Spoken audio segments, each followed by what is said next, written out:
Hello बच्चों, क्या हाल चाल। मस्त एकदम। My name is Manohar Singh Chandel और आप देख रहे हैं अपना प्यारा सा YouTube channel MP board physics 12। बच्चों, पिछले लेक्चर में हमने रेजिस्टेंस से रिलेटेड बहुत सारी चीज़ों को डिस्कस करा था।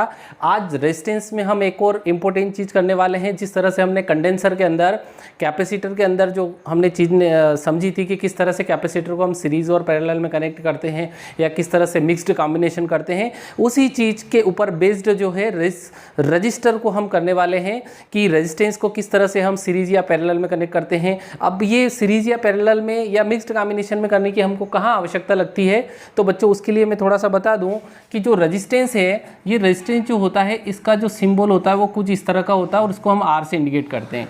ओके, अब आपको पता है कि हमारे घरों के अंदर जो वोल्टेज आता है वो वोल्टेज जो होता है वो 220 वोल्ट का होता है। अब आप ज़रा इमेजिन कीजिए कि ये जो हमारे घर के अंदर जो वोल्टेज आ रहा है ये 220 वोल्ट, कितने वोल्ट का आ रहा, 220 वोल्ट का वोल्टेज हमारे घर में जो आता है वोल्ट का।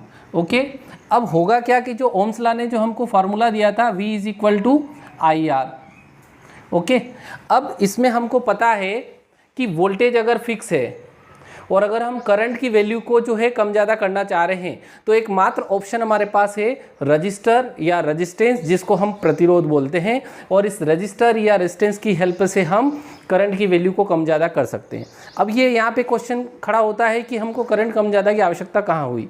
तो बच्चों, आपको पता है कि अपने घरों के जितने भी इक्विपमेंट, जो जितने भी इलेक्ट्रिकल इंस्ट्रूमेंट होते हैं, क्या वो सभी सेम करंट पे चलते हैं? नहीं। हमारे घर में गीजर के लिए कुछ अलग करंट चाहिए, फ्रिज के लिए कुछ अलग चाहिए, फ़ैन के लिए कुछ अलग चाहिए और मिक्सर के लिए कुछ अलग करंट चाहिए। तो करंट को वेरी करने के लिए, करंट की वैल्यू को कम ज़्यादा करने के लिए हमको रेजिस्टेंस को कनेक्ट करना होता है, रेजिस्टेंस की वैल्यू को कम ज़्यादा करना होता है। ओके, तो इसी के ऊपर बेस्ड आज क्वेश्चन हम करेंगे कि किस तरह से हम रजिस्टर को सीरीज़ में कनेक्ट करेंगे और इक्विवेलेंट रेजिस्टेंस फाइंड करेंगे, किस तरह से रेजिस्टेंस को पैरेलल में कनेक्ट करके इक्विवेलेंट रेजिस्टेंस या परिणामी प्रतिरोध याद करेंगे। तो शुरू करते हैं। सबसे पहले series combination of register. Okay, तो सीरीज कॉम्बिनेशन के लिए सीरीज कॉम्बिनेशन, ओके, आपको दिख रहा होगा श्रेणी क्रम में किस तरह से हम रजिस्टर को जो है कनेक्ट करते हैं। तो क्वेश्चन हमसे ये पूछा जाता है कि how can calculate the resultant resistance when resistance R1 R2 and R3 and so on are connect in series. यानी कि जब हमारे पास बहुत सारे रेजिस्टेंस को सीरीज में कनेक्ट करके दे दिया जाए तो उन सब का इक्विवेलेंट रेजिस्टेंस, सबको मिला के ओवरऑल रेजिस्टेंस कितना होगा। ओके, तो कंटिन्यू करते हैं इसका डायग्राम। और सबसे पहले डायग्राम को ड्रा करता हूं। सपोज हमारे पास ये एक रेजिस्टेंस है R1 और इसके बाद ये सेकेंड रेजिस्टेंस है R2 और ये इस तरह से थर्ड रेजिस्टेंस है R3। ओके बच्चों, अब यहाँ पे इन तीनों के बीच में जो है हमने क्या करा है कि एक बैटरी कनेक्ट करी है, एक स्विच कनेक्ट करा है और इस तरह से ये इलेक्ट्रिकल सर्किट जो है हमने कंप्लीट कर लिया।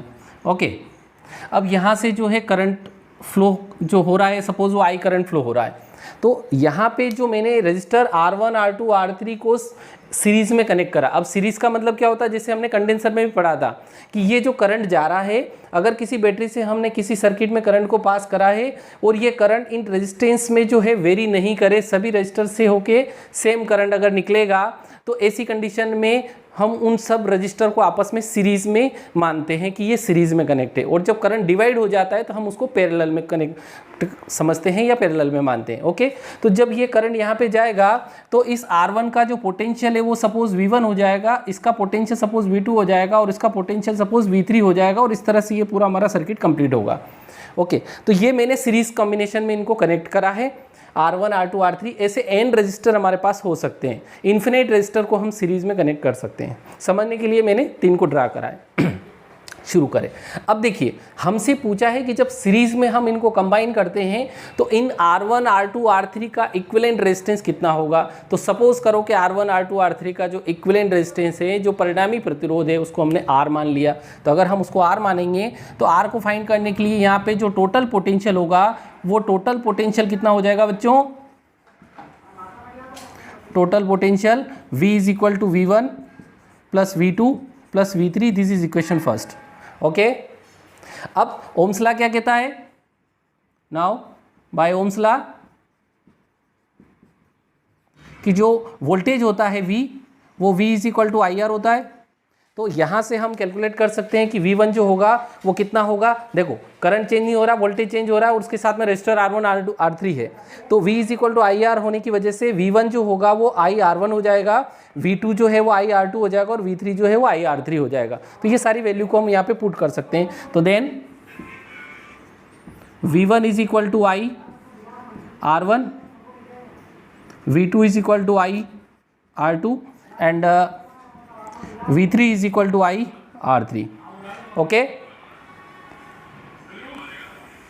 अब हम क्या करते हैं कि ये सारी जो वैल्यू है इक्वेशन फर्स्ट में राइट कर देते हैं। तो ये हो जाएगा IR is equal to V1 की वैल्यू जो है वो IR1 है plus IR2 plus IR3। Okay, common लेके देखिए I यहाँ पे, I यहाँ पे, I यहाँ पे, तो इस पूरे से बाहर लेके RHS में जो I है उससे कैंसिल आउट कर देंगे। तो हमारे पास जो R बचेगा, this is the final equivalent resistance when 3 resistors are connect in series. Okay, यानी कि अगर हम 3 रेजिस्टेंस को सीरीज में कनेक्ट करते हैं, श्रेणी क्रम में जोड़ते हैं, तो उन तीनों का जो परिणामी प्रतिरोध होता है, जो इक्विवेलेंट रेजिस्टेंस होता है, वो डिफरेंट रेजिस्टेंस के एल्जेब्रिक सम के इक्वल होता है। ओके, तो इस तरह से ये फार्मूला सीरीज में हम यूज करेंगे आगे। अब रही बात पैरेलल कॉम्बिनेशन की, तो पैरेलल कॉम्बिनेशन में क्या होगा,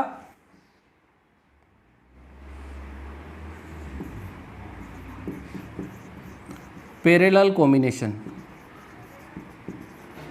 समांतर क्रम। अब इसमें अपने को पता है कि पैरेलल कॉम्बिनेशन में करंट डिवाइड होने वाला है। तो करंट डिवाइड होने के लिए वापस वही रजिस्टर ले लेता हूं मैं कि ये जो है ये R1 रजिस्टर है,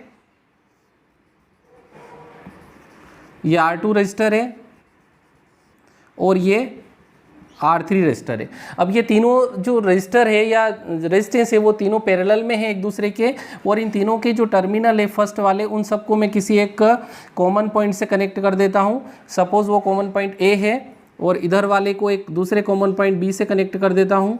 सपोज वो कॉमन पॉइंट B है और इन दोनों के बीच में जो है वापस सर्किट को कंप्लीट करते हैं, बैटरी कनेक्ट करते हैं, स्विच कनेक्ट करते हैं और इस तरह से ये डायग्राम हमारा कंप्लीट हो गया।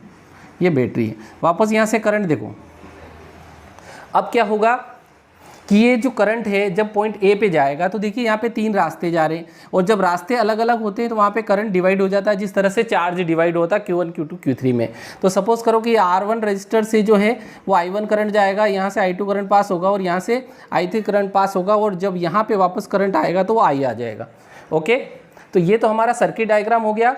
अब जिस तरह से सीरीज कॉम्बिनेशन में हमने क्या करा था कि जो total potential V is equal to V1 V2 V3 लिखा था, क्योंकि यहाँ पे पोटेंशियल चेंज हो रहा था। ओके, और यहाँ पे हम देखेंगे तो करंट चेंज हो रहा है, तो अपन क्या करेंगे कि टोटल करंट को राइट करेंगे। तो टोटल करंट कितना होगा, मैं इसको रब कर दूं, देखो total current I is equal to, ये हो जाएगा हमारे पास I1 प्लस I2 प्लस I3, this is equation first. But by Ohm's law आपको क्या कहता है कि जो I होता है वो V अपॉन R होता है। अब जब I V अपॉन R है तो जो I1 होगा वो V अपॉन R1 होगा, क्योंकि रेजिस्टेंस अलग अलग है, और इस A और B के बीच का जो पोटेंशियल है वो सेम है। सपोज वो V है तो पोटेंशियल चेंज नहीं हो रहा, करंट चेंज हो रहा है। I is equal to V upon R, I1 is equal to क्या हो जाएगा, V अपॉन ये R1 है तो ये R2 हो जाएगा, और I इज इक्वल टू जो है ये I1, ये I2 और I3 is equal to V upon R3। Okay, all value put in equation first. तो ये हो जाएगा V upon R is equal to V upon R1 plus V upon R2 plus V upon R3। अब देखिए इधर यहाँ पे V है, इस पूरे में V है, V कॉमन लेके हम इसको कैंसिल कर देंगे, तो हमारे पास जो 1 अपॉन R बचेगा वो बच जाएगा 1 upon R1, 1 upon R2, R3। This is final equivalent resistance in parallel combination, और यूनिट ओम होगी। अब जरा आप ध्यान देना, सबसे इंपॉर्टेंट चीज़ कि जो कंडेंसर में जिस तरह से हमने सीरीज और पैरेलल कॉम्बिनेशन को कनेक्ट करा था, और रजिस्टर में जो सीरीज और पैरेलल कॉम्बिनेशन में कनेक्ट करा है, दोनों के फॉर्मूले में चेंज है। मैं यहाँ पे बताऊँ कि जो रेजिस्टेंस का जो सीरीज कॉम्बिनेशन है, R is equal to R1 R2 R3, ये कंडेंसर में अगर हम फार्मूला देखेंगे तो वो होगा 1/C is equal to 1/C1 1/C2 1/C3। इसी प्रकार रजिस्टर के अंदर जो पैरेलल कॉम्बिनेशन है ये 1/R is equal to 1/R1 ये है। तो जो कैपेसिटर में जो पैरेलल का कॉम्बिनेशन होगा वो C is equal to C1 plus C2 plus C3 होगा। ये हमको दिमाग में रख के चलना है ताकि जब हम न्यूमेरिकल सोल्व आउट करें, जब भी प्रॉब्लम सोल्व करें तो हम फार्मूले को सही ढंग से यूज़ कर सकें। ओके, पोज करके इसको राइट करें, फिर मैं थोड़ा आपको एग्जाम्पल के थ्रू इनको समझाता हूँ। ओके, कर लिया होगा, रफ कर देता हूँ मैं। देखिए अब जो है हम रजिस्टर की वैल्यू की हेल्प से हम कैलकुलेट करेंगे कि किस तरह से जो है इक्विवेलेंट रेजिस्टेंस हम सीरीज में कैलकुलेट करते हैं, किस तरह से इक्विवेलेंट रेजिस्टेंस पैरेलल में कनेक्ट करते हैं। ओके, एक सवाल ले लेते हैं और उसको धीमे धीमे सोल्व करते हैं। ओके, बड़ा इजी चैप्टर है। देखिए अब सपोज हमारे पास R1 की वैल्यू 2 ओम है, R2 की वैल्यू 3 ओम है और R3 की वैल्यू जो है वो 6 कर देता हूँ मैं ना, 2 3 और 5 ओम कर देता हूँ। चलो ठीक है, ये 3 वैल्यू मैंने ले ली। अब इन 2 ओम 3 ओम और 5 ओम के रेजिस्टेंस को जो है हमको क्या करना है कि सीरीज में कनेक्ट करके इनका इक्विवेलेंट रेजिस्टेंस कैलकुलेट करना है और इनको पैरेलल में कनेक्ट करके इनका इक्विवेलेंट रेजिस्टेंस कनेक्ट करना है। ओके, तो सोल्व करते हैं। सबसे पहले सीरीज में, तो सीरीज में आपको पता है कि जो फार्मूला होता है वो R इज इक्वल टू क्या होता है, R1 plus R2 plus R3 होता है। तो हमारे पास R इज इक्वल टू हो जाएगा R1 मतलब 2 प्लस 3 प्लस 5, तो ये हो गया R इज इक्वल टू 2 ने 3 5 5 10 ओम। तो ये इक्विवेलेंट रेजिस्टेंस सीरीज में होगा। ओके, अब यही चीज़ अगर हम पैरेलल में कैलकुलेट करें तो आपको पता है पैरेलल में फार्मूला 1/R होगा, जो कि अभी हमने डेराइव करा था थोड़ी देर पहले। तो 1/R इज इक्वल टू हो जाएगा 1/2 प्लस 1/3 प्लस 1/5। अब ध्यान देना, अब 2 3 और 5 को हमको एलसीएम लेके इसको कैलकुलेट करना होगा। तो इनका एलसीएम लेंगे तो एलसीएम कितना आएगा,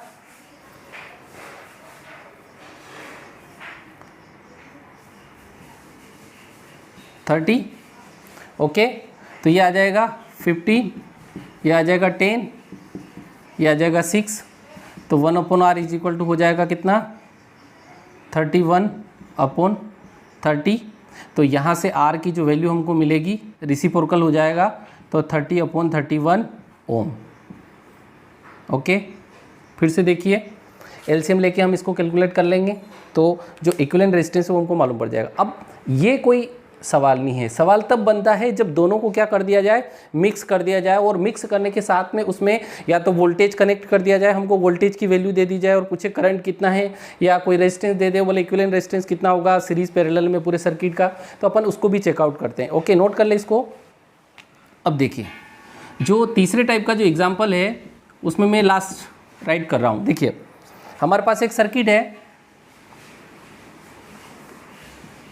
ये 2 ओम, यहाँ से अलग अलग ब्रांच जा रही है इसकी, इस ब्रांच में 3 ओम का रेजिस्टेंस है, इस ब्रांच में 3 ओम का रेजिस्टेंस है, और यहाँ पे वापस इनको कनेक्ट कर दिया है, और इस तरह से जो है ये टर्मिनल बी आ गया।